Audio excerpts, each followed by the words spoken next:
I keep hearing the same story from people who finally decide to upgrade their living room setup. The pictures on the listing are stunning, the hype about cinema-grade sound is everywhere, but when the box finally lands on the coffee table the experience feels flat, the dialogue gets buried and the bass just thuds without any real depth. That hesitation is why I wanted to sit down with the LG 65-inch class OLED evo AI 4K C5 series TV paired with the S95AR 9.1.5-channel home theater soundbar before I said yes to the purchase. Link is in the description if you want to check the product details on Amazon.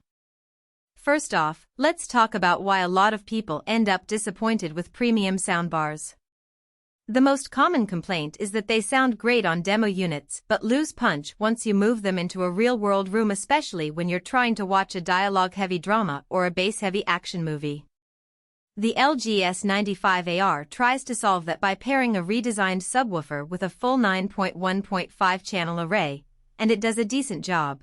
But whether it lives up to the claim of most premium home theater soundbar depends a lot on the size of your space and how you position the gear.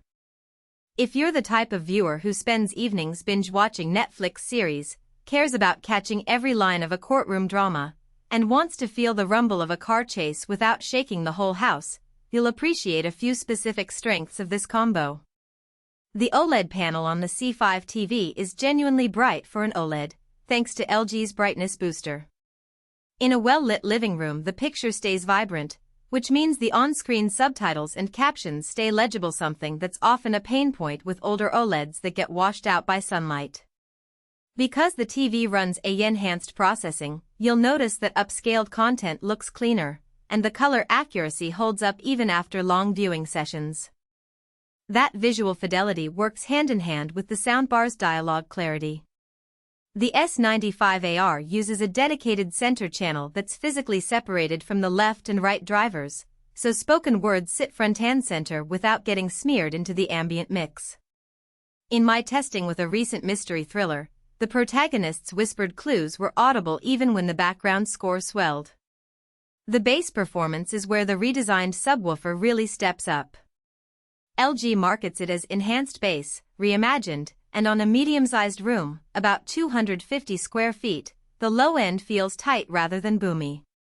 When I turned up the volume for a sci-fi film and the deep synths rolled in, the sub didn't dominate the room. Instead, it added a layer of depth that made the explosions feel more immersive without rattling picture frames.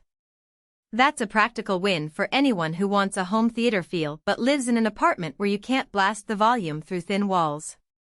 Now, the flip side, what this setup struggles with. The 9.1.5-channel array includes upward-firing speakers for height effects, but they're relatively small and rely on reflecting sound off the ceiling. In a room with a low, matte-painted ceiling, under 8 feet, the overhead ambience can feel muted. If you have a vaulted or heavily textured ceiling, the height effects become more noticeable, but most average living rooms will only get a subtle sense of height, not the full dome you'd expect in a dedicated cinema. That isn't a deal-breaker for most viewers, but it's worth mentioning if you're chasing that full Dolby Atmos immersion. Another practical consideration is the subwoofer's placement. The unit is wireless, which is convenient, but it still needs a power outlet and a clear line of sight to the soundbar for the best signal. In my setup, placing it in a corner boosted the low end a bit, but also introduced a slight boomy spot where the bass seemed to linger longer than the rest of the audio. If your room layout forces the sub into a tight spot like under a sofa or behind a bookcase, you may need to experiment with the bass level control on the remote to avoid that unevenness. Speaking of the remote, the S95AR comes with a fairly standard LG remote that doubles for the TV. It's not the most ergonomic device, the buttons are small, and the mode switching between TV audio and external sources can be a little finicky.